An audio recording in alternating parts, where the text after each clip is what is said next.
భజహర శంకర భువన గురు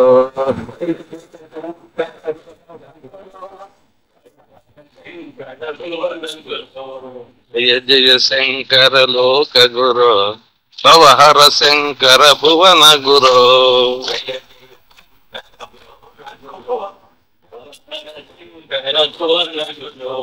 గురుర్బ్రహ్మ గురుర్విష్ణు గురురేవ మహేశ్వర గురు సాక్షాత్ పరబ్రహ్మ తస్మై శ్రీ గురవే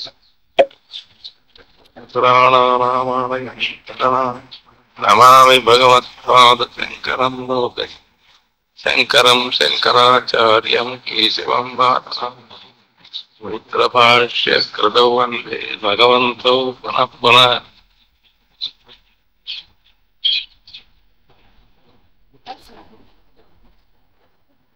పరమాత్మ స్వరూపులారా, మనము దేహదారులు కాదు, మనమంతా సచ్చిదానంద స్వరూపులు. మనకు మృత్యువే లేదు. జన్మ మృత్యు కుతోమే అదే శంకరాచార్యులు చెప్పారు. పరిపూర్ణునికి జన్మ ఎక్కడ, చావెక్కడ లేదు. మన మహర్షులంతా శృణ్వంత విశ్వే అమృతస్య పుత్ర, ఓ అమృత పుత్రులారా వినండి వినండి అన్నారు. మీరు మృతపుత్రులు కాదు,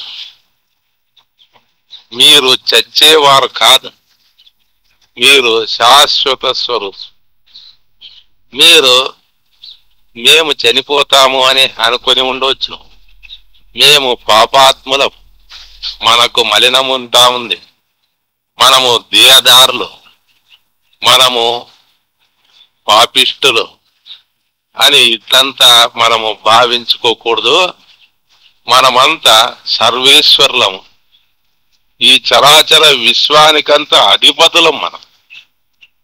ఇంకా సకల నామరూపాతీతులుగా ఉంటున్నాము. కావున మనకు పుణ్యము పాపము ఈ రెండు కూడా అంటే పుణ్యం పాపంచ కుతోమే, పుణ్యము కాని పాపం కాని ఎవరికి ఉండేది అంటే ఉపాధులకే పుణ్యము పాపము కాని నిరుపాధికమైన ఆత్మకు పుణ్యం ఎక్కడ పాపం ఎక్కడ.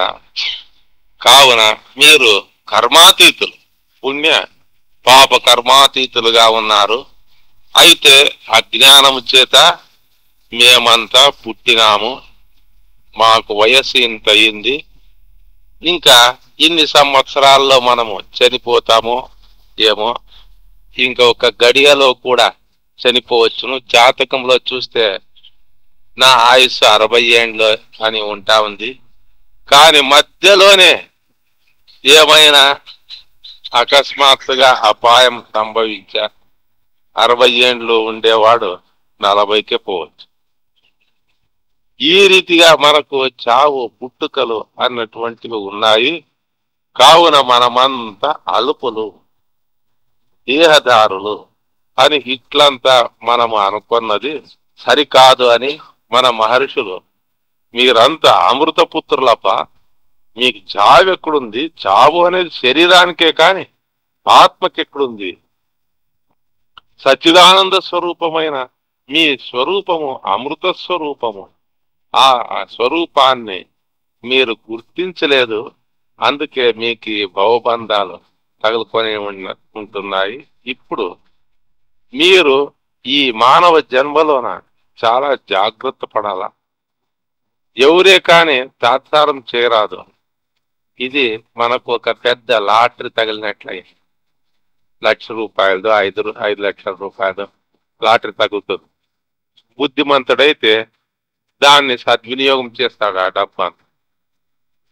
అయితే పనికి మాలిన వ్యక్తి అయితే, దుర్వ్యయం చేసేవాడైతే అది ఒకే రోజుకే 5 లక్షలు కూడా ఖర్చు పెడతాం. అంటే మనకు ఈ మానవ జన్మ అనే ఈ గొప్ప లాభము సంభవించింది, ఆత్మలాభము అని శంకరాచార్యుల. ఆత్మలాభము కంటే గొప్ప లాభమే లేదు ప్రపంచములో. మనకెంత వ్యావహారికంగా లాభము వచ్చి ఉన్నా అదంతా నష్టమే అని శంకరాచార్యులు చెప్పారు. ఎందుకు అంటే నీవు నీ జన్మ యొక్క రహస్యాన్ని తెలుసుకోలేదు, నీ స్వరూపాన్ని తెలుసుకోలేదు. కావున మహతీ వినష్టి ఉపనిషత్తు, మీరు మీ స్వరూపాన్ని తెలుసుకోకపోతే మీరు మహతీ వినష్టి అంటే ఒక మహానష్టమును పొందినట్ల. ఎందుకు అంటే ఇప్పుడేమో ఈ మానవ జన్మ వచ్చింది, మళ్ళా ఒకసారి మానవ జన్మ వస్తుంది కదా, అప్పుడు గురువు దగ్గర పోతే అయింది. ఇప్పుడే మాత్రము ఈ జన్మలో అంత భోగ భాగ్యాలు ఏమేమి ఉండవో అంత అనుభవించుతాము.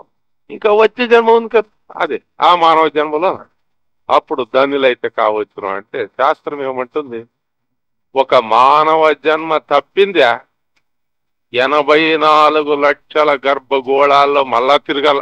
అవన్నీ ముగించుకున్నాక మళ్ళా మానవ జన్మ వచ్చేది. అవన్నీ ముగించుకోవాలప్ప అంటే ఒక కల్పం కూడా తక్కువ పడదు. కల్పము అంటే మీకు తెలుసు, ఈ జగత్ యొక్క సృష్టి, ఒక సృష్టి ఒక లయం, ఈ రెండింటిని ఏమంటారు? కల్పం అంటారు. అంటే మహతి వినష్టి అనే మాట నిజమే. మహానష్టం మనకు కలిగింది. ఈ నష్టము నుంచి మనము బయటకు రావాలి. మనం ఆత్మతత్వాన్ని తెలుసుకొని ధన్యులైతే అప్పుడు మనకు మహాలాభము సంక్రమించినట్ల. అందుకోసమే శాస్త్రాల్లోన మీరందరూ తస్మాత్ శాస్త్రం ప్రమాణంతే కార్యకార్య వ్యవస్థితౌ జ్ఞాత్వా శాస్త్ర విధానోక్తం కర్మ కర్తుమిహార్హసి అని భగవంతుడు శాసించినాడు. మనము ఇష్టానుసారంగా మెలిగేదానికి లేదు. తస్మాత్ శాస్త్రం ప్రమాణంతే, శాస్త్రం ఏమంటా ఉంది అంటే నీ స్వరూపాన్ని తెలుసుకో అంటా ఉంది. ఇది శాస్త్రం చెప్పేది. నీవు తెలుసుకోలేదా మహతి వినష్టి. కావున భగవంతుడు ఏమంటాడు, తస్మాత్ శాస్త్రం ప్రమాణం, నీకు శాస్త్రమే ప్రమాణం. శాస్త్రం ఏం చెప్పిందో ఆ ప్రకారంగా నడుచుకో. శాస్త్రంతో అంత్యం ప్రమాణం, ఇది అంత్య ప్రమాణం శాస్త్రం అనేది. ఏ వేదాన్ని మనం తెలుసుకున్న తర్వాత మరల ప్రమాణము ప్రమేయము ఈ 3 రూపాల్లో తోచే ఈ జగత్తే కనబడదు. అటువంటి తత్వం అది అంత్యం ప్రమాణం అని. పూర్వానికి పరమాత్మ నిర్వికారుడు, తాను నిరాకారుడు. అయితే ఈ చరాచర జగత్తుకు వేదాలను అందించాలి. ఇప్పుడు మనం తెలుసుకునే ఈ ఆత్మ విచారం ఎక్కడి మరి? నా వేద విన్మనుతే తం బృహంతం, బృహత్ స్వరూపమైన పరమాత్మను మనము తెలుసుకోవాలంటే వేదాలు తెలుసుకొని ఉండాలి. ఏమండి వేదాలు అందరూ తెలుసుకునే దానికి సాధ్యమేమి? సాధ్యం కాదు. అంటే మనము వేదాల్ని స్వయంగా చదివేది సరి అయింది కాదు, గురువుల నుంచి నేర్చుకోవాలి. మనకు నేర్చుకునేకే అవకాశం లేదు, చదువులేము అంటే వినోళ్ళ పెద్దవారి నుంచి. మొత్తానికి ఈ ఆత్మతత్వ జ్ఞానాన్ని కలిగింపజేసే దానికోసము ఈ సమస్త సృష్టిని తాను వాడుకుంటాం. ఈ ప్రపంచమంతా సృష్టి అయ్యేటప్పుడు అప్పుడు పరమాత్మ తనలో ఉండే 4 వేదాల్ని బయర్జతం చేస్తాడు. శతపథ బ్రాహ్మణములోన ఈ విచారము తేభ్యస్తేభ్య త్రయో వేద అజాయంత అగ్నే ఋగ్వేద వాయోర్యజుర్వేద సూర్యాత్ సామవేద అథర్వాంగిరసం అని ఇట్లా చెప్పారు. అంటే సృష్టి ఆరంభమునందు 4 మహర్షులను ఆ పరమాత్మ ఎన్నుకుంటాడని. ఆ 4 మహర్షుల యందు 4 వేదాల్ని ఆయన ప్రకటిస్తాడు అని. ఎందుకు అంటే తాను నిర్గుణుడు నిరాకారుడు కావున తాను వేదాల్ని రాసేది కానీ దాన్ని తెచ్చేది కానీ చేయలేదు. అందరి హృదయాల్లోన ఆ పరమాత్మయ్య ఉన్నాడు కావున అక్కడ వ్యక్తం చేయవచ్చు. ఇప్పుడు ఒక శంక కలుగుతుంది. ఏమండి, 4 మహర్షుల యొక్క హృదయంలోనే ప్రకటించాలా, ఇంకా మిగతా వాళ్ళంతా ఏమైనారు అని అడగవచ్చు. దానికి ఏమని చెప్తా ఉన్నారు శంకరాచార్యులు? పూర్వ సృష్టి యందు ఎవరైతే అందరికంటే ధర్మతత్వాన్ని అనుష్ఠానం చేసినారో అటువంటి వారిని 4 మాత్రమే ఆ పరమాత్మ ఎన్నుకొని వారి హృదయాల్లోన 4 వేదాన్ని ప్రకటిస్తాడు అని. ఎట్లా అంటే ప్రభుత్వము ఏదో ఒక శాఖలోన ఇన్నే సీట్లప ఉండేది, ఇన్ని మార్కులు తెచ్చుకున్నటువంటి వారికి మెరిట్ వచ్చిన వారికి వాటిని ఇస్తాము అని అంటారు. అట్లా వాళ్ళే అనుకుంటారు. ఆ రీతిగా ఆ పరమేశ్వరుడు కూడా 4 మాత్రమే ఎన్నుకుంటున్నారు. అగ్నే ఋగ్వేద, అగ్ని మహర్షి యొక్క హృదయంలోన ఋగ్వేదాన్ని ప్రకటించినారు. వాయు యజుర్వేద, వాయు మహర్షి యొక్క హృదయంలోన యజుర్వేదాన్ని ప్రకాశపరుచు. సూర్యాత్ సామవేద, సూర్య మహర్షి యొక్క హృదయంలో సామవేదాన్ని. అథర్వాంగిరసం, అంగిర మహర్షి యొక్క హృదయంలోన అథర్వణ వేదాన్ని ప్రకటిస్తా ఉన్నారు. ఆ 4 మహర్షులు ఆ వేదాన్ని ప్రపంచమునందు అంతటా వ్యాపింపజేసి ఆ 4 వేదాలు ఉపనిషత్తులకంత ఆధారములుగా ఉంటాము. 4 వేదాల్లోన కొత్త కొన భాగం దాన్ని వేదాంతము అని. వేదస్య అంతః వేదాంతం. మనలోన చాలా మంది వేదాంతం అంటే ఏమప్పా అని ప్రశ్నించుకొని దానికి అంతమేలే తప్ప ఎన్ని ఏళ్ళు ఉన్నా ఉంచుకోవాలి. ఇక్కడికి మునిసేదే లేదప్ప. ఎక్కడ మీరు ఇప్పుడు ఉండేది పోయి ఊరికే ఇంత ఉండేది. ఇక్కడికి అయిపోయిందే లేదు కదా. గవర్నమెంట్ వాళ్ళు పిఎస్సి బీఈడి అని ఒక డిగ్రీ పెట్టి ఎన్నేళ్ళప్ప పిఎస్సి అంటే 3 అయిపోయాయి. ఇంకా 3 చదువు అంటారే. జీవితాంతం పిఎస్సి చదువుకుంటూనే ఉన్నావా? మరి ఎన్నాళ్ళప్ప ఇట్లే వేదాంతం పోతుంది. ఇదే మనము ముసలి వాళ్ళు అయిపోతుంది ఎంతెంత వినుకుంటా. ఇంకా ఎన్ని జన్మలు అని కూడా అడగలనా ఎట్లా ఇట్లే వినవలసింది. ఎంతవరకు అప్ప దంతేది అని శంకరాచార్యులు అడిగాను బ్రహ్మసూత్ర గారు. ఎంతవరకు అప్ప దంతేది అని నూనెగా ఎంతసేపు అప్ప అన్నము మరి మీద ఉండేది. అది బాగా ఉడికే అంటాం కదా. అట్లా బాగుగా మనకు జ్ఞానం ఉదయించే వరకు వినాలా. తర్వాత ఇష్టం అదేంటి ఆత్మనిష్ట నువ్వు పొందామంటే వినాలా పదే అనేది ఏం లేదు. అయితే నీ పైన ఒక బాధ్యత పొందేశానప్ప. నేను ఎక్కడికి రాను, సప్తానికి రాను, ఎక్కడికి రాను, ఇంట్లో కూర్చోవచ్చు. వినాలా అనేది ఏముంది నాకంతా తెలుసు కదా. తెలిసిన తర్వాత నీకు ఋషి రుణము అనేది ఒకటి ఉంది. ఋషులకు రుణపడి ఉండదు. ఆ రుణం తీసుకునే అది నేర్పిందానే 10 మందికి చెప్పాలి, లేకపోతే స్వార్థపరుడవుతావు అని శాస్త్రం. నీవు మాత్రము ముక్తుడైనా ఒక ఇంట్లోనే ఉంటా. నేను ముక్తుడైనా. నిజంగా ముక్తుడై ఉంటే ఇంట్లో దాచుకొని ఉంటా ఉంటుంది. ఈ ఆత్మతత్వ విజ్ఞానాన్ని నేను తెలుసుకున్నాను, ధన్యుడైనాను. ఓ జనులారా మీరంతా తెలుసుకోండి అని బయటకు వస్తే అప్పుడు నీ జ్ఞాని అంటారు. నీకు అప్పుడు కరుణ అనేది కలుగుతుంది.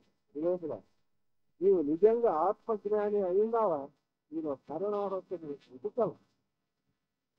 నేను ఒకరిని బహుబంధాలు తెలుసుకున్నాను అని అంటే అది శాస్త్రం ఒప్పుకోలేదు, స్వార్థం. కావున జనులంతా ఉద్ధారం చేయాలనేది లోక సంగ్రహం అనేది భగవద్గీతలు చెప్పినారు కదా. కావున నువ్వు లోక సంగ్రహార్థమైన ఈ వేదాంతాన్ని ఇచ్చడానికి లేదు. నీవు ఆత్మతత్వాన్ని తెలుసుకునిందావా, ధన్యుడవుతావు. సరే, తెలుసుకున్న తర్వాత నీ కర్తవ్యం ఏమి అని దానిని 10 మంది తీయని వస్తువును ఒకటే తినరాదు వల్ల నలుగురికి పంచి తినల్లా. ప్రపంచంలోన అన్నిటికంటే రుచికరమైన పదార్థం ఏదప్ప చెప్పండి అంటే ఒక ఆయన అడిగితే తిరిగి, ఇంకొక ఆయన అడిగితే భోజీలు అంటారు, ఇంకొకరిని అడిగితే వాళ్ళు ఏమంటారు పచ్చికల్పం, ఇంకొకరిని అడిగితే అదంతా ఏమి లక్ష సమానం ఏమి వచ్చింది. మన ఉపనిషత్తులు అడుగుదాము, ప్రపంచంలో అన్నిటికంటే రుచికరమైన పదార్థం ఏది అంటే రసోవహిత సచ్చిదానందమైన పరమాత్మ సత్యంద్రానమనంతం బ్రహ్మ యో వేద నిహితం గుహాయాం పరమే వ్యోమన్ సోహే సర్వాన్ కామాన్ సహ బ్రహ్మణా విపశ్చితేతి రసో వై సహ. మనందరి హృదయాల్లో సత్యజ్ఞానానంత స్వరూపంగా ఉన్నాడు కదా ఆత్మ. ఆయనే రసస్వరూపుడు, ఆనంద స్వరూపుడు. ఆయన కంటే రుచికరమైన వస్తువు ప్రపంచంలో ఇంక లేదు. ఎవరైతే ఈ రసస్వరూపమైన తమ యొక్క స్వరూపాన్ని గుర్తించినారో అటువంటి వారికి వేరే పదార్థంతో పని లేదు. ఏది ఉన్నా తన స్వరూపంలో కల్పితమైంది అని వారు అనుకుంటున్నారు కదా. కావున వేదస్య అంత వేదాంత, వేదము యొక్క అంతము ఏమంటారు వేదాంతం. దానికి ఒక అంతం ఉంది, అంతం లేదనేది లేదు. ఇక్కడికి అయిపోయింది. ఎప్పుడైతే ననిరోధో నచోత్పత్తి నబద్ధో నచిసారంట నమముక్త నవముక్త ఇచ్చేత పరమాత్మ అని చెప్పినారు కదా గౌడపాడు. ననిరోధో నచోత్పత్తి, సృష్టి శిష్టి లయము గురు శిష్యు సంబంధరూపమైన వైఖరి ఇదంతా కూడా నిర్వికార నిర్విశేషమైన పరమాత్మ స్వరూపంలో కల్పితమైనటువంటిది అనే ఆ నిశ్చయ జ్ఞానం కలిగేంత వరకు మనం వినాలా, అంతవరకు వినాలి. వేదం యొక్క అంత్యం అంటే నిర్ణయము అని అర్థం. వేదం యొక్క అంతము అంటే స్వన అనే అర్థమే నిర్ణయము అని కూడా అర్థం. వేదం యొక్క స్వన అంటే అదేమి ఆరణ్యతము. వేదాల్లో మంత్ర భాగం అంతా మొదలెట్టింది, తర్వాత ఆరణ్యక భాగం అనేది చాలా వరకు మహర్షులు అరణ్యాల్లో నుండి రాసినటువంటి భాగం, దాన్ని ఆరణ్యకము అని అంటారు. ఆ ఆరణ్యకాల్లోన కొత్త క్రమాలు వచ్చి ముందకోపనిషత్, పాండిత్యోపనిషత్, సాంస్కృతికోపనిషత్, వేదాంతోపనిషత్, ఐతర్యోపనిషత్, నిశ్చితోపనిషత్, పంచలోపనిషత్, సర్వసారోపనిషత్, వైశీకూత్రాగణోపనిషత్, ఇవన్నీ కూడా దాంట్లో ఆత్మవిచారం అంటూ దాంట్లోనే వచ్చింది. మంత్ర భాగంలో ఎక్కువగా యజ్ఞయాగాదుల గురించి చెప్తారు. ఆరణ్యక భాగంలోన ఈ విచారం అంటే ఆత్మ విచారం ఎక్కువగా, అంటే వేదముల యొక్క కొన ఏది ఉపనిషత్ అని. ఆ ఉపనిషత్తులో ఎటువంటివి అంటే ఉపనిషదికి విద్యా తత్సూరీణాం జన్మ కర్మ జరా రోగాత్మూజన్ విశాపేతి పరం వా బ్రహ్మ గమయతి ఇత్యుపనిషత్తు. ఉపనిషత్తు అంటే ఉప సత్. ఉప అంటే శాస్త్ర, ఈ అంటే బావుగా, సత్ అంటే ఉండేది అని. అంటే పరమాత్మకు చాలా సమీపములో ఉండడం. ఎంత సమీపములో ఉండడము అంటే అదే తన స్వరూపము అని తెలుసుకోవాలి. అదే చాలా దగ్గరలోనే ఉన్నట్టు. అందుకోసమే ఈశావాస్యోపనిషత్తులో చెప్తారు, తదంతరస్య సర్వస్య తదు సర్వస్యాస్య భాష్యతః. అది అంతటా ఉంటా ఉంది ఆ పరమాత్మ. అది లోపల ఉంటా ఉంది, బయట ఉంటా ఉంది, ఎక్కడికి ఇచ్చిన ఉంటా ఉంది. కావున దాన్ని దగ్గర ఉంది, దూరం ఉంది అని చెప్పేదానికి లేదు. పరిపూర్ణమైనటువంటి ఆత్మతత్వాన్ని దగ్గరలో ఉంది, దూరంలో ఉంది అని మనం వికల్పించుకోరాదు. అది మనందరి యొక్క స్వరూపము. ఉపనిషద్దు విద్య. ఉపనిషత్ అంటే బ్రహ్మ విద్య.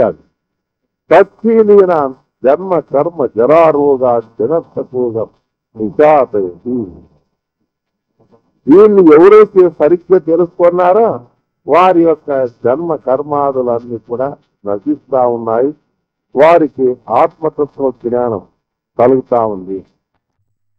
ఇంకా అంతేకాదు, విచరణ గత్యావసాదనే తద్దనే ధాతువుకి విచరణము, గతి, అవసాదనం అనే 3 అర్థాలు ఉంటాయి. విచరణము అంటే నశించేది అని అర్థం. గతి, అవసాదం. అవసాదనము అంటే సమూలంగా నాశనమైపోయాయి. ఇంకొకటి వేరుతో నాశనమైపోతే దాన్ని ఆ రీతి అవసాదనము అని అంటారు. అంతేకాదు గతి అనే అర్థం కూడా ఉంటాం.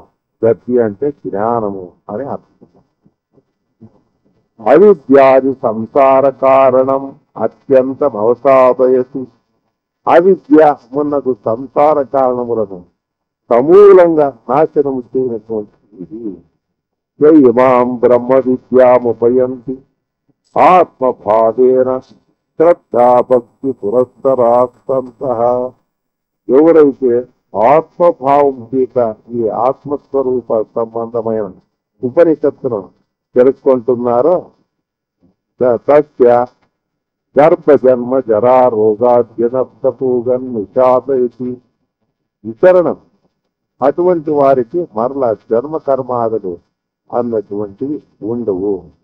కావున దానిని ఉపనిషత్తు అని అంటారు.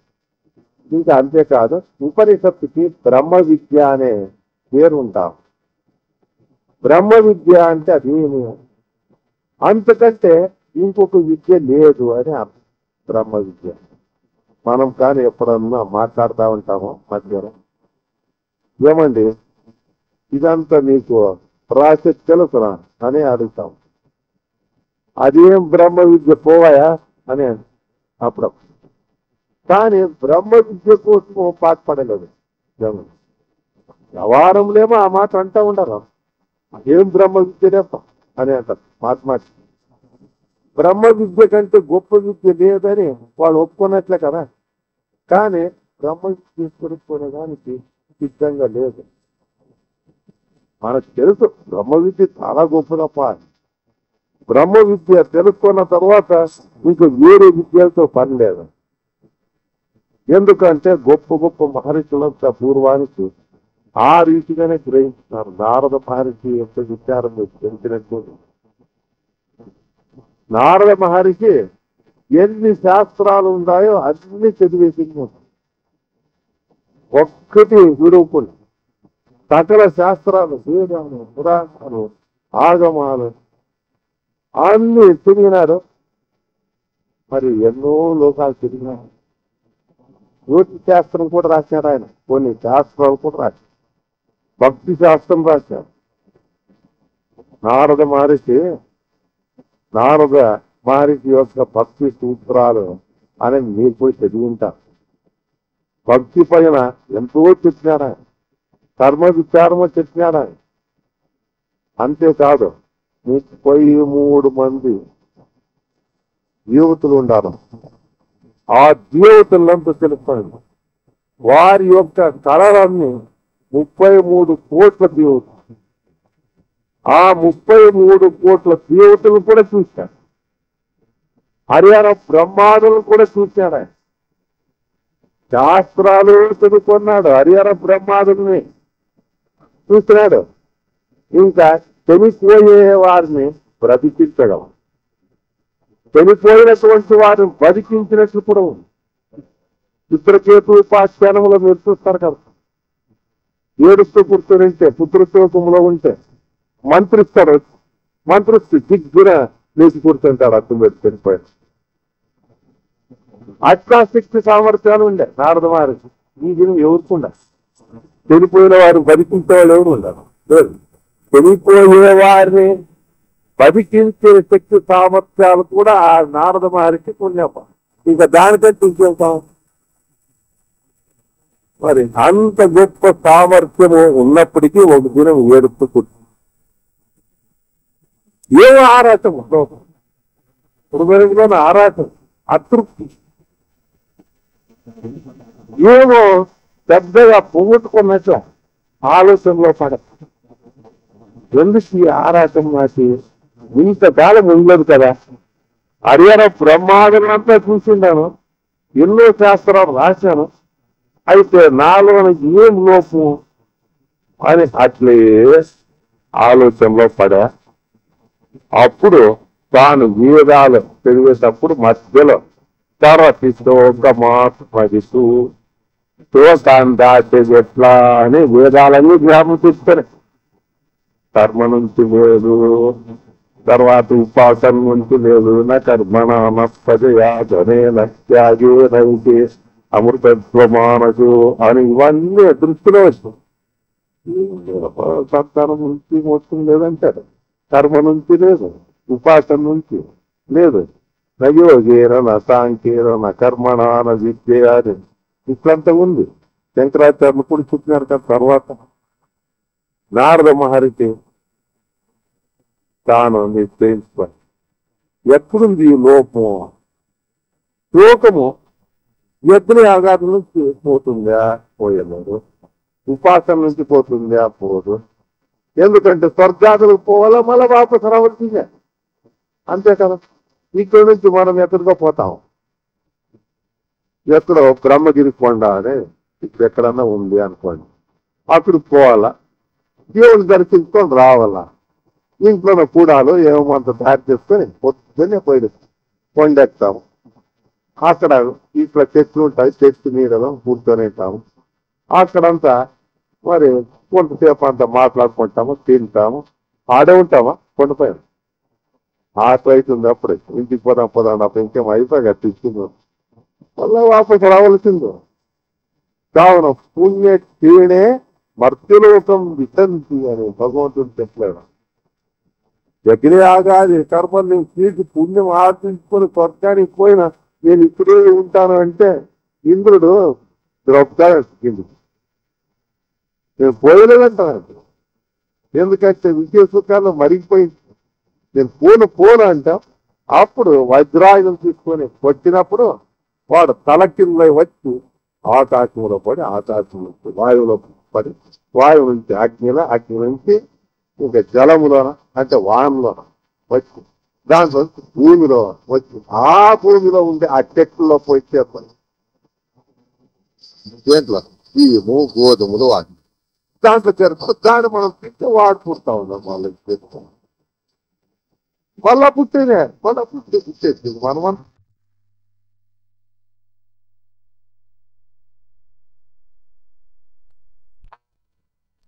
ఆయా కర్మలు చూసుకొని కర్మ నుంచి మోసుకునేది. నా కర్మణ నా ప్రజయ, ప్రజల చేత సంతానం చేత ఏమన్నా మోసమా అనే ఆలోచనలో పడ. సగర చక్రవర్తికి 100 మంది కొడుకులంటే ఆయనేమి సంపన్న ఏడితే కదా. సగరు 100 మంది కూడా ఆయనకి ఏం కానీ శాంతిని ఇవ్వలేకపోయింది. ఆ ధృతరాష్ట్రానికి 100 మంది కొడుకు. ఆయన చనిపోయేటప్పుడు ఏడుస్తూ చనిపో. ఇది ఆయన మనం సుఖపడిన ఆ ధృతరాష్ట్రుడు కాదు. సంతానముతో మోక్షముందప్ప అని కొందరు చెప్తాం. కాదు, సంతానము ఉంటే మోక్షము అని అని. జనం సంతానం అంటే మోక్షం అంటే అజ్ఞానులు ఎందరో ఉండారప్ప ఊరికి 10 మంది పిల్లవాడు వాళ్ళకంత ముక్తి లేవు. అజ్ఞానులకంత మోక్షము అని చెప్పారు. అట్లయితే అజ్ఞానులకు ఆ మోక్షము అదే అవుతుందండి. జ్ఞానులకి అట్లే కావుతా జ్ఞానులకి ఏమంటే సంతానం ఉండే వాళ్ళకి అంతా మోక్షం అంటారు కదా, లేకపోతే లేదంటారు కదా.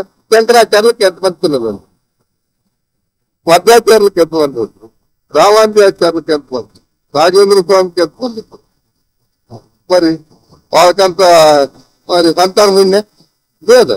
వాళ్ళంతా ముక్తులేదు లేవు. ఎట్లు ముక్తులేదు?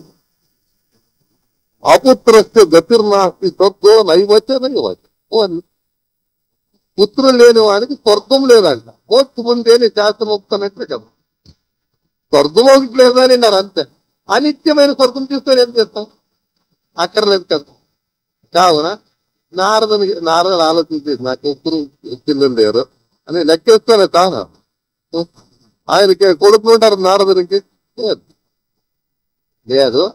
ఈ జన్మలేమో కాలేదు, మరి పోతే పోని నా ప్రజయ అని శాస్త్రం చెప్తా ఉంది. సంతానంతో మోక్షం లేదని శాసించింది. నా ప్రజయ కనీనా జనార్దన చేస్తాము, ఆ ధనంతో శోకం పోతుంది అని అంటే అది పోయేటట్టు లేదు. శోకం పోదు. ఎందుకు పోదు? ధనముతో.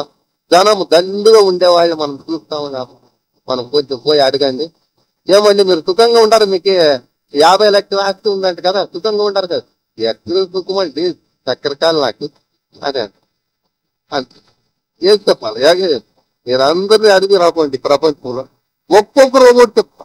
సన్యాసుల దగ్గర పోతే వాళ్ళన్నా బాగుండారు. ఏమేంటి ఎక్కడప్పా నాకు ఇచ్చిన వారస్తూ ఉంటారు, కొట్లాడుకుంటా ఉన్నారు. నీవు వానికి ఇస్తే చూడ నేను చేస్తానంటాను. వానికి వారసత్వం ఇస్తే ఇంకోనికి నేను నిన్ను ఊరికెత్తలేదని ఒకటంట. ఇంకొక ఆయన అదేనిది అంటాం. ఆ ఇద్దరు శిష్యులు కలిసి నన్ను చంపేస్తాను ఏమో అనే భయం నాకుందప్ప అని ఆ పరమాంశాన్ని ఆయన అంటారు. కావున దాని మరి ఎక్కప్ప తరతి శోకమాత్మజితు అనేది కనపడినప్ప దృక్పథం. అంటే శోకాన్ని దాటేది ఎవరు? ఆత్మది. ఆత్మతత్వాన్ని తెలుసుకున్న వానికి మాత్రమే శోకం పోయేది. ఇంకా అందరికి స్వర్గానికి పో, బ్రహ్మలోకానికి పో. ఒకనొక దినము పరమేశ్వరుని సన్నిధానములో సామీప్యము, తాలోక్య, సామీప్య, సారూప్య, సాహిత్యము ఆ మోక్షాన్ని పొందినటువంటి భృంగీసుడు అనే ఆయన ఉండేది. భృంగీసునికి 3 కాళ్ళు అని నేను వింటాను పురాణాలు. ఆయన చాలా గొప్ప భక్తుడు. ఒకసారి కోపంతో ఆ పార్వతీదేవి ఒక కాళ్ళు లేకుండా చెప్పేసింది, 2 కాళ్ళు ఉన్నప్పుడు. అప్పుడు పరమేశ్వరుని ఏడుకొచ్చా, పరమేశ్వరుడు నీకు 3 కాళ్ళు పోవాయా అనేది. 3 కాళ్ళ భృంగీసుడు. ఒక దినము భృంగీసుడు పరమేశ్వరుని పూజిస్తా ఉన్నాడు కైలాసంలో. ప్రత్యక్షంగా పరమేశ్వరుడు అక్కడ. ఈ భూలోకంలో అట్లా కాదు. ఇప్పుడు ఇక్కడంత శివలింగ ప్రతిష్ఠ చేస్తున్నాడు. మరి అక్కడ పోయేది నమస్కారం. కైలాసంలో అట్లా కాదు. ప్రత్యక్షంగా పరమేశ్వరుడు అక్కడ ఉంటాడు. సాలోక్యము, సామీప్యము, సారూప్యము ఇవన్నీ మోక్షాలు చెప్పినారు ముక్తికోపనిషత్తు. అదంతా అక్కడ వాళ్ళు సంపాదించుకుంటారు. ఆ భృంగీసుడు పూజ చేస్తాడు.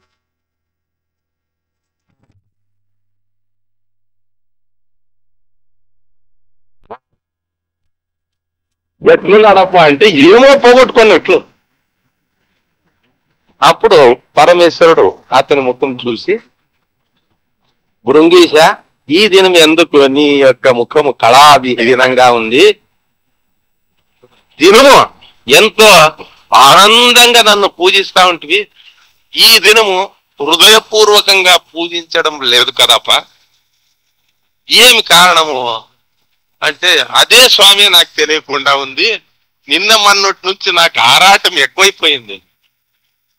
సాలోక్యము, సామీప్యము, సారూప్యము, సాహిత్యం ఈ 4 మోక్షాలు పొందాను.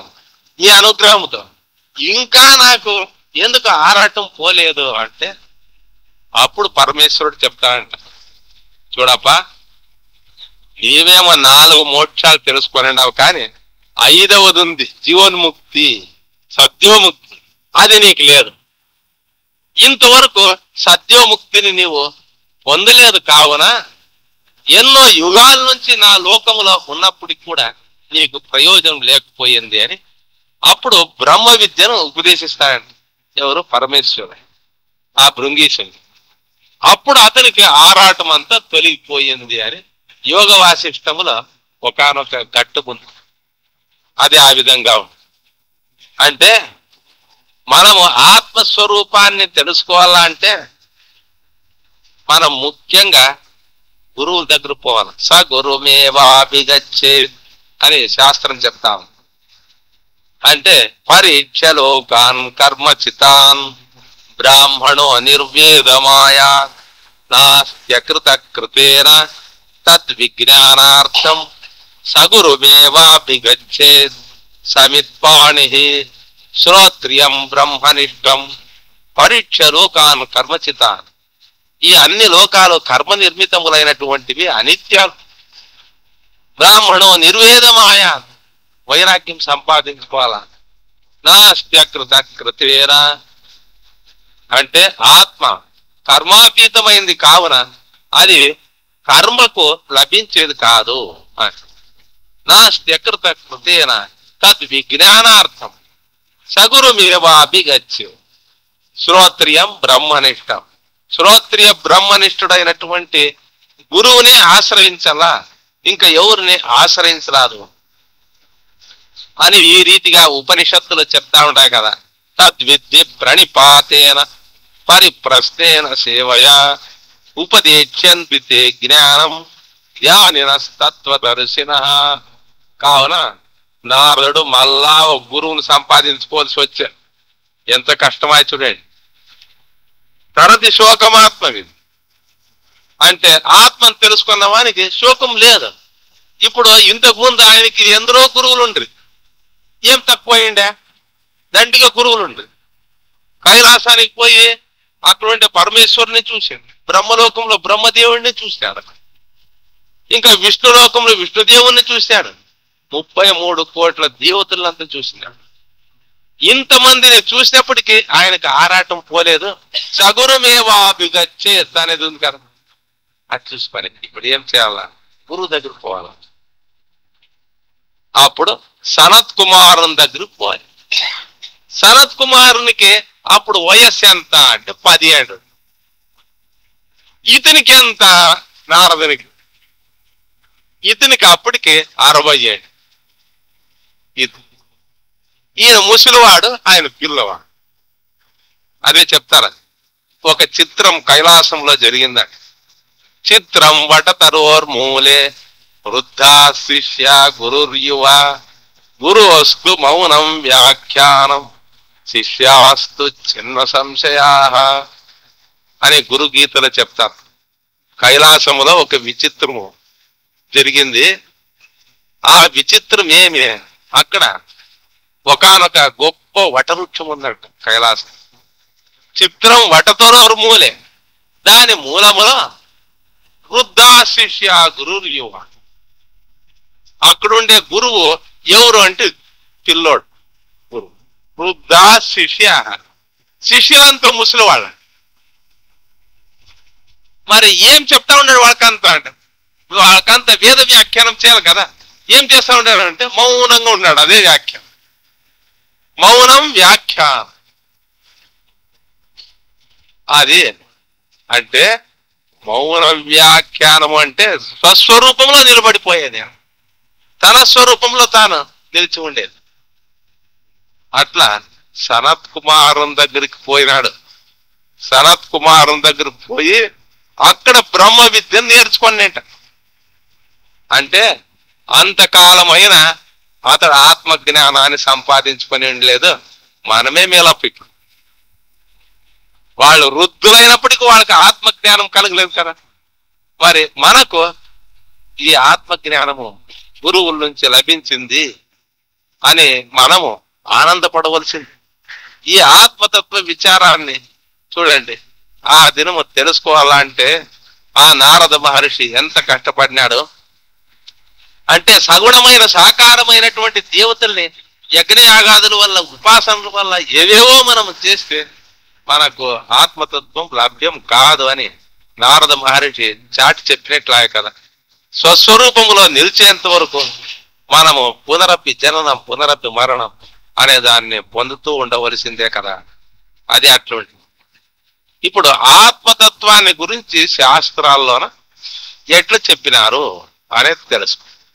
నారద మహర్షి గురువుల నుంచి ఏ విద్యను ఎట్లా తెలుసుకునే చాందోగ్యోపనిషత్తులో ఉంది ఆ విచారం. బృహదారణ్యకోపనిషత్తులో కూడా ఈ ఆత్మ విచారం ఉంటా ఉంది. ఈశావాస్యోపనిషత్తు, కీనోపనిషత్తు, కఠోపనిషత్తు, మీరు ఏ ఉపనిషత్తు తీసుకున్నా ఈ ఆత్మ విచారం ఉంది. అనాత్మ విచారము మనం ఎంత కాలం చేస్తామో అంతకాలము మనము పునరపి జననం అనే ఆ సూత్రానికి కట్టుబడి ఉంటాం. అయితే ఎప్పుడు ఆత్మతత్వ జ్ఞానాన్ని పొందుతామో ఆ సమకాలములోనే మనకు జీవన్ముక్తి, జీవన్నైవ అశరీరత్వం, బ్రతికి ఉండగానే మనకు మోక్షం అప్ప. మళ్ళా మనము బ్రతికి ఉన్నప్పుడు మోక్షము అని అంటే ఇంకా కొందరు ఏమంటారు, బ్రతికి ఉన్నప్పుడు మనకి మోక్షం ఇస్తాము అని వేదాంతులు అంటా ఉన్నారు. వద్దప్ప మాక. ఎందుకు అంటే మోక్షం అంటే అది ఏమైతుందో ఏమో ఏం కథ ఎవరికి తెలుసు. అదే మోక్షం పొందినటువంటి వాళ్ళంతా ఇల్లు వాకిలి అంతా ఇడిచిపెట్టిపోయినట్లుంది కదా చరిత్రలో అంతా. అట్లా భార్య పిల్లలు ఇల్లు వాకిలి అంతా ఇడిచిపెట్టిపోతే ఏం గతి. అందుకే మనం ఇడిచిపెట్టిపోకూడదు, ఇదంతా ఇడిచిపెట్టిపోకూడదు. మళ్ళా వేదాంతము తెలుసుకొని అని అందరూ అనుకొని ఉండేది. సరేలేప అట్లా చేయండి అని శంకరాచార్య అనుగ్రహించి దాన్నే జీవన్ముక్తి అనేది. భార్య పిల్లల్ని విడిచిపెట్టుకోండి అని చెప్పినారు శంకరాచార్య. లేదు మరి యాజ్ఞవల్క్య ఆది మహర్షులంతా అట్లేమన్నా చేసిన లేదు. మరి ఏం అభిప్రాయము? మీరు మోక్షాని కోసము ఇల్లు వాకిలి అన్ని వదలవలసిన పని లేదు. మీ అభిప్రాయం ప్రకారమే మేము వస్తాము. ఇప్పుడు జనులకంతా అదే కదా కావాల్సింది. సమర్థ రామదాస స్వామి ఎక్కడికో పోతా ఉంటారంట. ఇట్లా పల్లె నుంచి కొందరంతా అక్కడ వచ్చి స్వామి చూసి, చాలా గొప్ప స్వామి, కాళ్ళపాట స్వామి స్వామి మా ఊరికి వచ్చి అనుగ్రహించండి అని. ఇట్లా దేవాలయాన్ని పిలుచుకొని వచ్చింది. వద్దప్ప ఎందుకు మీకు వేదాంతం, వ్యవసాయం చేసుకుంటా ఉంటాం. ఏ స్వామి మీ నుంచి మేము మోక్షం పొందాలా, దానికే సరే లేప ఇట్లా పిలుచుకొని వచ్చినారు దేవాలయానికి. ఏమప్ప మీకంత మోక్షం కావాలా? మోక్షం కావాలి స్వామి. వాళ్ళు ఏమనుకోనిండ్రేమో అంతా చాలా మంది కలిసి చూడండి అప్ప మీకంత మోక్షము కావాలా, మోక్షము పట్టండి అని అంది. పట్టండి రాండి. మరి ఎవరు అక్కడ ఉండేది? ఏమప్ప కావాలన్నా మోక్షము రాప. ఆయన భయము. ఎందుకంటే మోక్షం ఏమన్నా తీసుకుంటే ఆ మోక్షాన్ని ఆ దెబ్బతో వైరాగ్యం వచ్చేసి భార్య పిల్లలు విడిచిపెట్టి అదే పోతే నాకే కదా ఇష్టం అని పక్కన వాళ్ళతో మాట్లాడి, ఏమరా నేను ఇట్లా అనుకుని స్వామి అడుగుతా ఉన్నాను, నీ అభిప్రాయం బాగా ఆలోచించాడు కదరా దేవు. మరి ఇంత సంపాదించండా మేము ఆస్తిపాస్తులు, మోక్షం అంటే అయిపోయి అంత ఇడిచిపెట్టి పోవాలి కదా. అప్పుడు ఇంకొక ఆయనకి చెప్పాడు, ఏమప్పా మరి నా అభిప్రాయం ఇట్లుంది. నిజమురా, ఏమో సన్యాసమే తీసుకోవాలా అనిపించా అనుకో. అప్పుడు మాకు అన్నం పెట్టేవాళ్ళు ఎవరు? అప్పుడు ఊర్లోనే ఎక్కడన్నా ఇంటింటికి పోతుంది, నీకేం రోగం రా, పని చేసుకొని తినేది ఇడిసి ఏమి ఇట్లా ఇల్లు తిరుగుతా ఉండదని వాళ్ళంతా తిడుతుంది. ఇదే అప్పుడు మోక్షం తీసుకోవడం చాలా కష్టం ఉంది. ఉండే ఆస్తి అంతా ఊడుతుంది, అందరితో తిట్లు. మరి ఎక్కడుండ వాన వస్తే ఎక్కడుండాలా, ఎవరు ఇట్లా పోతే బయటికి తప్పుతారు, పోవా ఇటు ఉండద్దు అంటారు. మరి ఎట్లా అని వాళ్ళంతా అనుకోండి. నీవు పట్టప్ప అంటే లేదు, స్వామి అంటా ఉన్నాడు, పట్టండి మోక్షం అంటా ఉన్నాడు.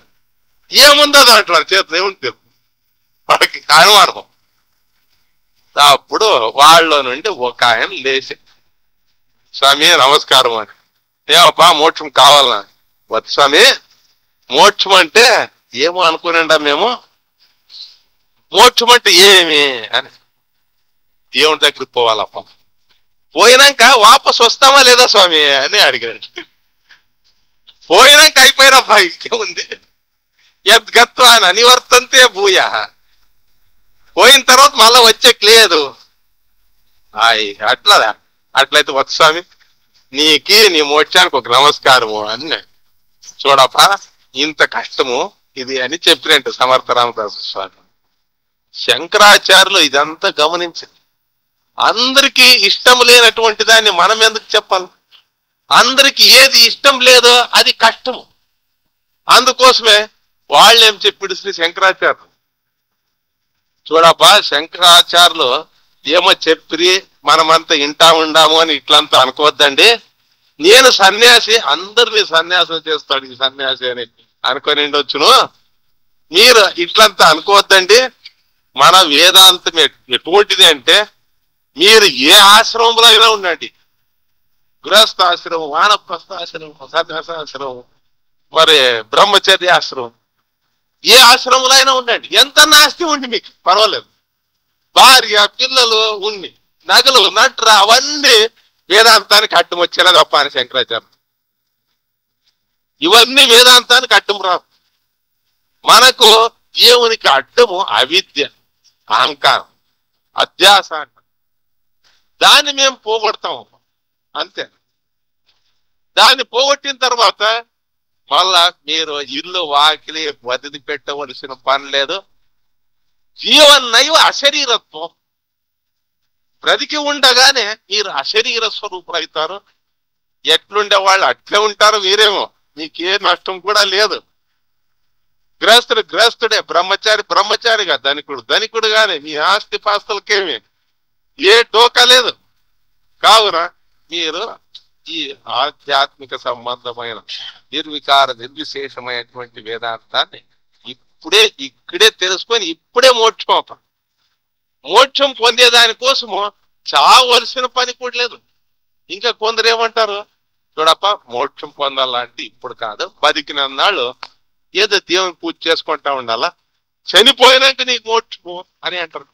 చనిపోయినాక మోక్షము వస్తుంది, నరకమే వస్తుంది, అవన్నీ ఇడిచిపెట్టండి అప్ప అంటారు శంకరాచార్య. చనిపోయిన తర్వాత మనం ఏమవుతామని మనకేం తెలుసు అప్ప అని మీరే అడిగేస్తాం. ఏం స్వామి చనిపోయిన తర్వాత మేము ఏమవుతామో ఏం కథ ఊరు క్యాలివి కల్పించుకోవాలా అని అంటారు.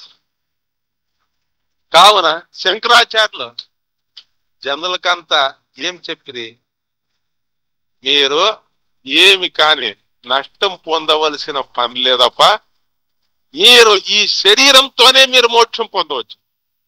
ఇట్లే ఈ స్థితి అందే మీరు మోక్షం పొందేదానికి ఉంది. అట్లా పొందిన వాళ్ళు ఎవరన్నా ఉండారా అని ఇప్పుడు మళ్ళా ప్రశ్న అనుమానం అవుతుంది. మీరు చెప్పే మాటలు అంతా మన పార్టీ దిక్కు తిప్పుకోవాలని మీరంతా మాట్లాడుతూ ఉంటారు.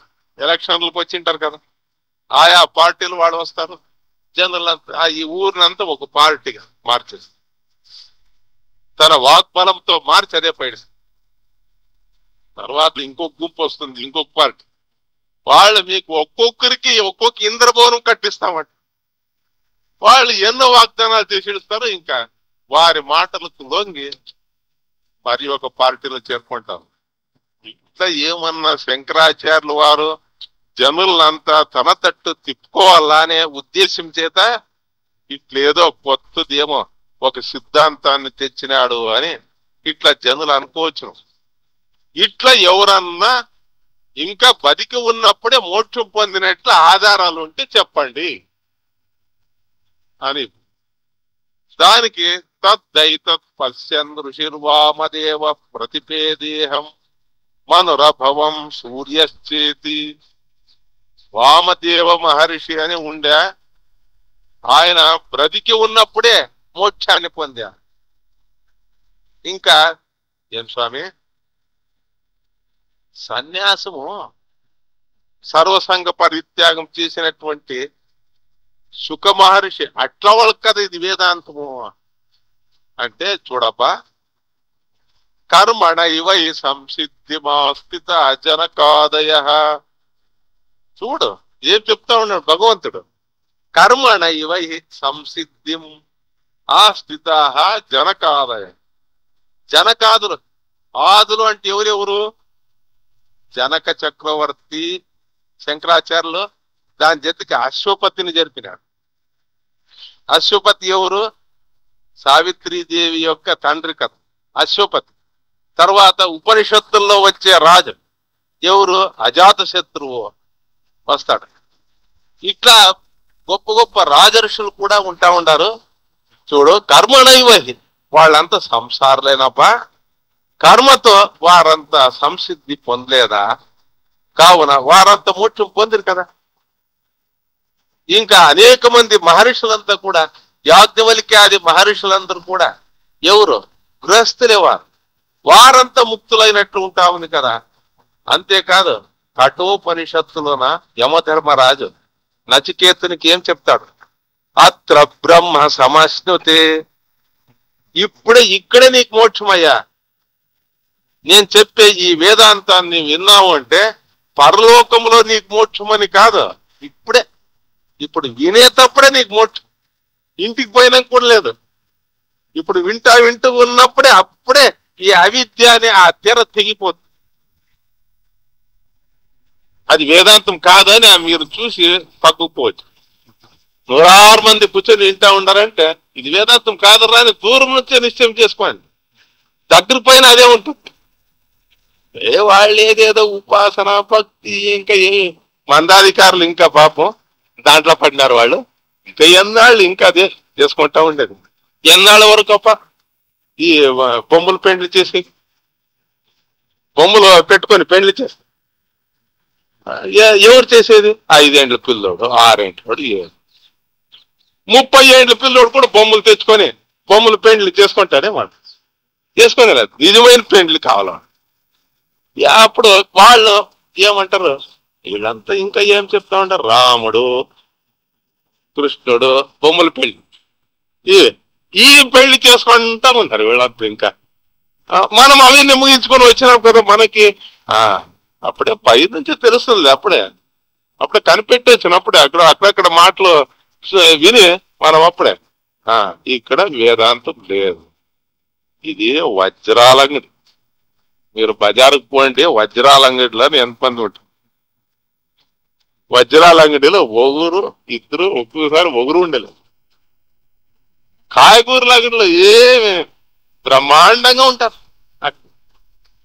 ఏమట్లా అంటే ఆ విలువ అట్లా, వజ్రాలకు అంత విలువ. అట్లా మీరు ఈ అద్వైత వేదాంతం చెప్పండి, ఇది ఒక అర్థమయ్యలేదండి. ఇది మాకు అర్థమయ్యేది కాదు అంటారు. ఎవరికి? పశువులకు అర్థమయ్యేదా? మాకు అర్థం కాదండి.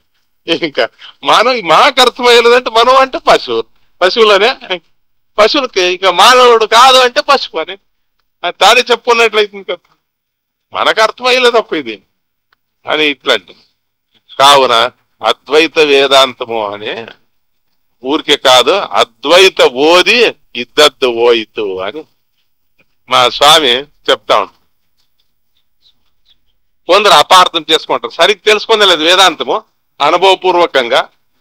ఎవరో ఏమో కుక్షింబరులు కొందరు ఉంటారు కదా, వేదాంతం చెప్పి శుష్క వేదాంతం, శరీరమే ఆత్మ అని చెప్పుకుంటూ ఈ శరీరం మాంసం తిని మద్యం తాగిని అంత దానికే నేను దీన్నంత చూసే సాక్షి అని కొంత గురువులు చెప్పింటారు. అట్లా మెట్ట వేదాంతంలో దిగింటారు కదా. వాళ్ళు మొదట ఇట్లా దేవుని గుడికి వచ్చిపోతా ఉంటారు, అది ఇడిచిపెట్టారు. అద్వైత ఓది ఇద్దొద్దు వైద్యు పెద్దలు చేసేది ఉంటుంది, అది ఇడిచిపెట్టేదే. విగ్రహారాధన చేసేది, కర్మకలాపాలు చేసేది అన్ని ఇడిచిపెట్టేసి అద్వైత ఓది ఇద్దరు ఉండేది కూడా ఓడిపోయినప్పా.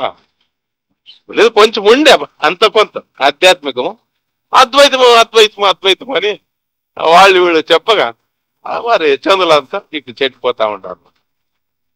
అయితే మా స్వామి ఇంకోటి చెప్తాను, అద్వైత ఓది ఇద్దద్దు ఓయి అని అంటాం. ఇద్ద అజ్ఞాన ఓయితు అని దానికి అర్థం చేసుకోవాలి. అద్వైతాన్ని మనం పెద్దల దగ్గర వింటే ఇద్ద అజ్ఞానం ఓయితు, ఉండే అజ్ఞానం ఊడింది అని.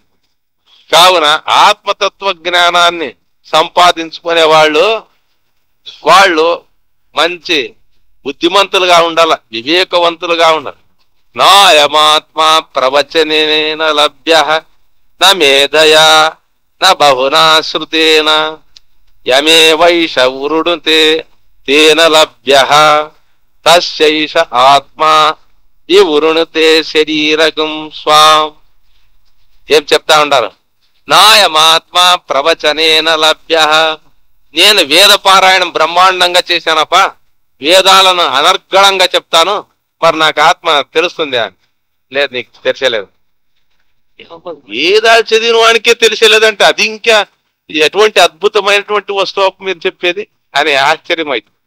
నాయమాత్మ ప్రవచనేన లభ్య నా మేధయా.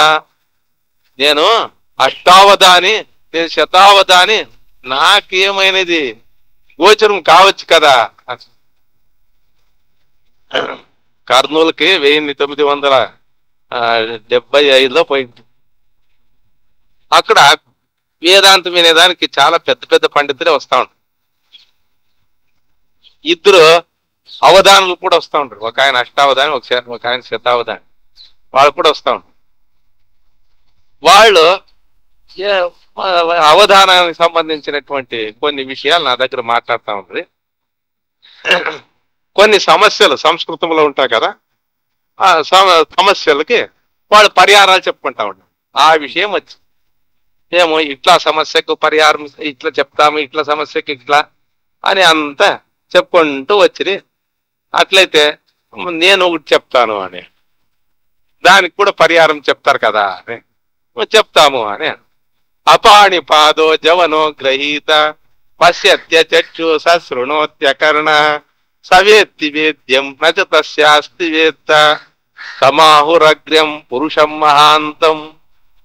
చూడండి, ఏదో ఒక తత్వం ఉందంట, ఉపనిషత్తులు చెప్తాయి. అది కన్నులు లేకుండానే చూస్తుంది, చెవి లేకుండానే వింటుందంట, కాళ్ళు లేకుండానే పారాడుతుంది, చేతులు లేకుండానే ఇస్తుందంటే తీసుకుంటుందంట. మరి ఈ సమస్యను ఎట్లా పరిష్కరిస్తారు అనే వేళకి, స్వామి ఇది ఇంకా మీ వంటి వాడికే కానీ మా చేతి కాదు ఇది అని. ఇప్పుడు మాకు తెలిసా బ్రహ్మ విద్య కంటే గొప్ప విద్య లేదు అనేది అని అప్పుడు వాళ్ళు చెప్పారు. వాళ్ళు అక్కడ కర్నూలులో వాళ్ళు ఇంకా కొందరు విద్యావంతులు ఉంటారు. వాళ్ళు కూడా మేము చెప్తాము అని అంటారు. ఒక దినం వాళ్ళు దయానంద సరస్వతి స్వామి సంప్రదాయానికి సంబంధించిన వాళ్ళు, వాళ్ళ సిద్ధాంతానికి అనుగుణంగా వారు మాట్లాడేదానికి వచ్చి మన అద్వైతాన్ని ఖండించాలనే ఉద్దేశం చేతనే వాళ్ళు వచ్చారు.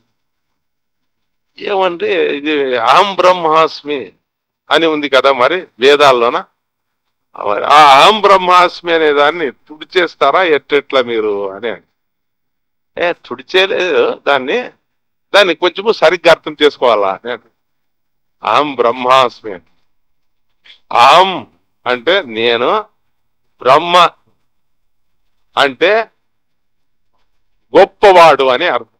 ఇట్లా అర్థం చేసిండారు. బ్రహ్మ అంటే మనం సాక్షి అని చెప్తాం కదా, బ్రహ్మ అనే శబ్దానికి గొప్పవాడు అని కూడా అర్థం చేసుకోవచ్చు. నేను గొప్పవాడను అని. దేంట్లో గొప్పవాడు అని మళ్ళా ప్రశ్న. దానికి వాళ్ళు ఏమంటారు, నేను శిల్పకళలో గొప్పవాడిని అని చెప్పుకునేటప్పుడు అహం బ్రహ్మాస్మి అనాల. ఇంకా పురాణాలని ప్రవచనం చేసే దాంట్లోనా నేను గొప్పవాడిని అంటారు కదా, అట్లా అన్నా ఒకటే, అహం బ్రహ్మాస్మి అన్నా ఒకటి. ఇది ఏమైనా ఒప్పుకునే దానికి సాధ్యమా ఈ రీతికి చెప్తే? ఆ రీతిగా జనులు వేరు వేరే అర్థాలు చెప్పుకుంటారు. ఇంకా కొందరు అహం బ్రహ్మాస్మి అంటే నేను బ్రహ్మముతో కూడుకొని ఉండాను. కూడుకొని అనేది ఎక్కువ చెప్పుకోవాలా, కూడుకొని ఉండాము. అట్లా పైన మనం అర్థం గ్రహిస్తే అది విపరీతార్థం అయిపోతుంది. కావున దాన్ని అనుభవపూర్వకంగా మనం తెలుసుకోవాలి. ఆత్మతత్వాన్ని. ఆత్మతత్వాన్ని తెలుసుకుంటే మనకేమప్ప లాభం అని. ఆత్మతత్వం తెలుసుకుంటే మాకు ఎన్ని రూపాయల ఆదాయం వస్తుంది. వ్యవసాయం చేస్తే ఇంత ఆదాయం అంటారు. అట్లా దీన్ని మనం ఏమైనా పెద్దల దగ్గర వింటే దీని నుంచి మనకు రోజు ఎంత ఆదాయం. పోని ఆదాయం లేకపోయినా ఇంకొక రీతిలో ఏమన్నా పాండిత్యం ఏమన్నా వస్తుందా అని ఇట్లంతా అడిగేవాళ్ళు ఉన్నారు. దానికి మన పెద్దలు ఏం చెప్పిండారు? కులం పవిత్రం జనని కృతార్థ విశ్వంబర పుణ్యవతీచతే అపార సంవిత్ సుఖసాగరేస్మిన్ లీనం పరే బ్రహ్మణి యస్య చేతః. ఎవరైతే ఈ వేదాంతమును ఆత్మ విచారమును వినిండారో మరి వాళ్ళకేమో మోక్షం. అంటే వాళ్ళ ఆ జ్ఞానం పోగొట్టుకుంటారు. మరి వేరే వాళ్ళకంతా ఏమి, వాళ్ళ నుంచి ఏమి ప్రయోజనము అని అంటే కులం పవిత్రం, వారి కులమంతా పవిత్రం, వంశమంతా పవిత్రమైంది. జనని కృతార్థ, జనని అంటే తల్లి తండ్రి, వారిద్దరు కూడా కృతార్థులైపోతారు. వాళ్ళు తనదు 7 తరముల వారు స్వర్గమున దివ్య సుఖముల అనుభవ్యం. తల్లి వైపు 21 తరముల వారు, తండ్రి వైపు 21 తరముల వారు స్వర్గములో దివ్య సుఖాలు అనుభవిస్తారండి. ఇంకేం కావాలా? జనని కృతార్థ విశ్వంబర పుణ్యవతి చతేనా. ఈ సకల భూమండలమంతా పుణ్యవతి అయిపోతుంది. అపార సంవిత్ సుఖసాగరేస్మిన్ లీనం పరే బ్రహ్మణి యస్య చేతః. ఎవని యొక్క మనస్సు ఆత్మ విచార సందర్భమునందు అమనస్సైపోయిందో అటువంటి వాని యొక్క వంశమంత పవిత్రము, తల్లిదండ్రులు కృతార్థులైపోతారు. మరి ఇటువంటి మహాఫలం మనకు లభిస్తా ఉంది కదా. మనం బ్రతికి ఉన్నప్పుడే మోక్షం పొందుతాము. ఇది మహాఫలం. మనం బ్రతికి ఉన్నప్పుడు శ్రవణం చేసేటప్పుడే మోక్షాన్ని పొందేది. మనమేమో మోక్షం పొందుతాం, కానీ ఇంకా మన వాళ్ళు వీళ్ళు ఉంటారు కదా, వాళ్ళకి ఏమైనా ప్రయోజనం ఉందేమి? ఆ ప్రయోజనం ఉంటే కదా వినేది జనులు, లేకపోతే మనకు వద్దా పావిదా. ప్రయోజనం అనుద్దిశ్య మందోపి ప్రవర్తతే. ప్రయోజనము లేకపోతే మందుడు కూడా ఆ పని నాకు వద్దు అంట. కావున ఇట్లా ప్రయోజనం ఉంది కదా అంటే నీ అజ్ఞానాన్ని పోగొట్టుకొని మళ్ళా జన్మ మరణము లేకున్నట్లు చేసుకుంటావు. ఇంకా నీ యొక్క తల్లిదండ్రులు ఉండరు కదా, వాళ్ళు ఏ లోకంలో అయినా ఉండరు, వారు ఏ జన్మలో అయినా ఉండని వారంతా ధరిస్తారు, వారంతా దివ్య సుఖాల్ని అనుభవిస్తారయ్యా.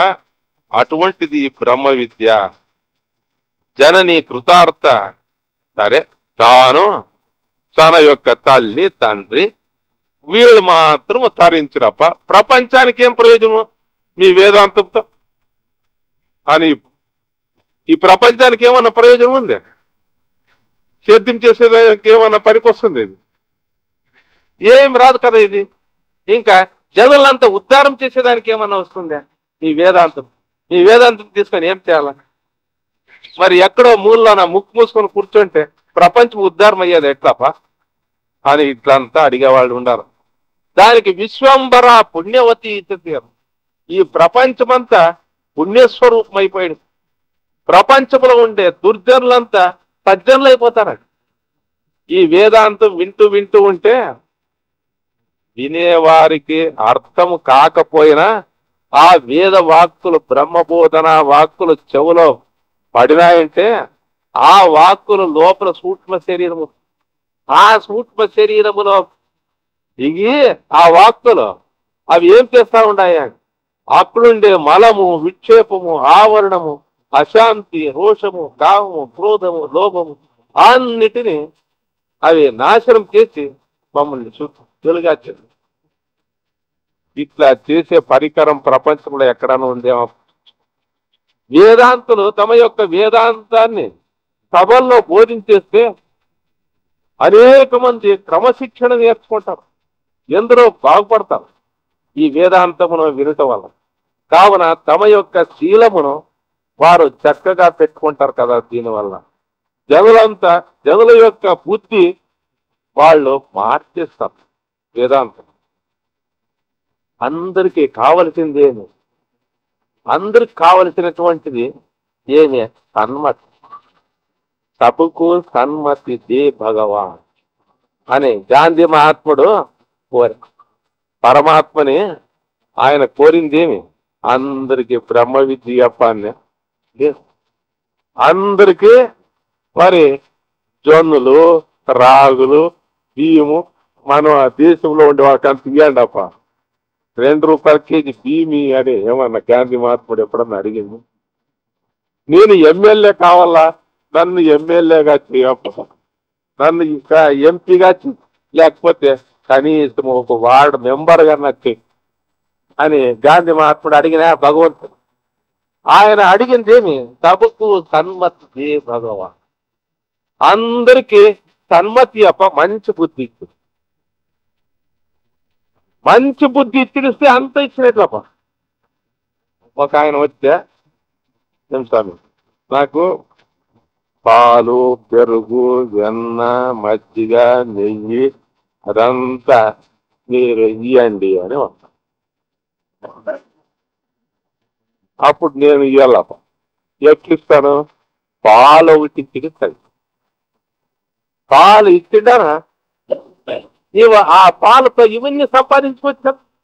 దాని చేతులు పెరుగు చేసుకోవచ్చును, దాన్ని నెయ్యి చేసుకోవచ్చు, మజ్జిగ చేసుకోవచ్చు. దాన్ని సన్మతి మంచి బుద్ధి మనము సంపాదించుకోవడం అప్ప అంటే అప్పుడే మన అలవాట్లన్నీ వేరైపోయిస్తాయి, మన జీవితమే మారిపోయిస్తుంది. సంపూర్ణం జగదేవ నందనవనం. ఈ చరాచర విశ్వమంతా నందనవనం అయిపోయింది.